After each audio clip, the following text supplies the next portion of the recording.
So,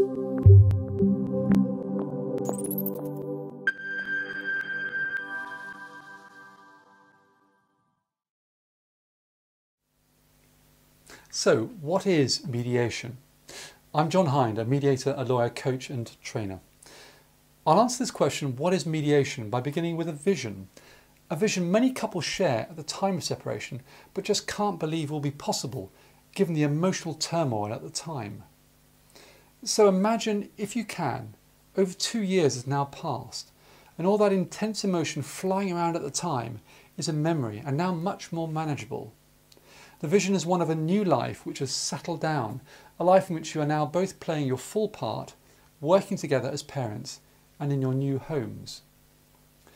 In this video, I want you to join me in designing the ideal dispute resolution process which helped you to achieve this vision.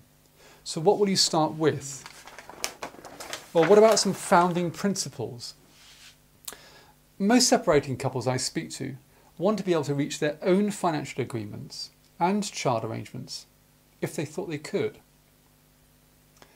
Based on this assumption, let's build a process which focuses on motivating, enabling and supporting you and your former partner to do just that, a process based on the principles of self-determination and accountability. Now, self-determination and accountability are of course all well and good, but what help and support do you each need to enable you to reach your own agreements and be accountable for this? So what would help? Well, a personal guide. What about a personal guide? Someone independent, specifically trained to help you both communicate in difficult circumstances. Someone who can provide you with legal information and resources. In other words, a neutral facilitator and information provider. For the moment, let's call that person or your guide. This person will ensure that you feel individually supported as well as supported to work together as an effective separation problem-solving team. Now, this is often a difficult tightrope to walk, but one which is walked every day by trained and skilled neutral facilitators.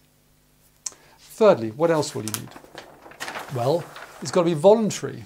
If you and your partner are going to be able to work positively and constructively with your guide, it's important that neither of you feel compelled to do so. If you do, you certainly won't feel motivated to overcome obstacles as and when they arise. My experience is that without this motivation, the separation process can feel a great deal tougher. Also, an agreement which feels imposed on you is unlikely to last and could cause long-term resentment. We all know how damaging long-term resentment and unresolved conflict can be on your children. Fourthly, the fourth factor, confidentiality.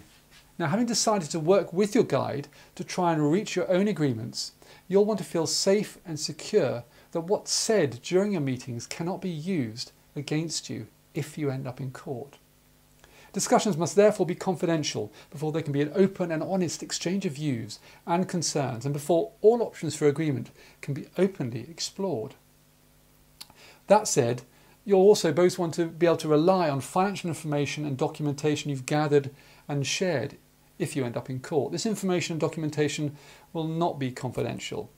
This should save you the costs of having to gather it all over again. Fifthly, the important teamwork. If other family experts are needed, such as a pension actuary or an accountant to value the business, this needs to be carefully managed in an open and transparent way by your guide, working closely with you and the other experts, saving everyone time and costs. Equally, if you need help from other supporting organisations, you will need the pathway to these organisations to be clear and straightforward, and to know what's going to happen when you get there. So in summary, remembering that future vision we set out, a life in which you are working together as parents in your new homes. We now have the 5 main components of the ideal dispute resolution process set out before us, which we've been designing. So let's look at them.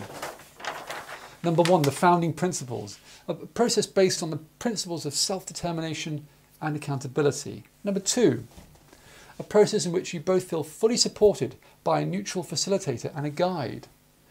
And number 3, a process which is voluntary, in which you both feel motivated and supported to reach your own agreements.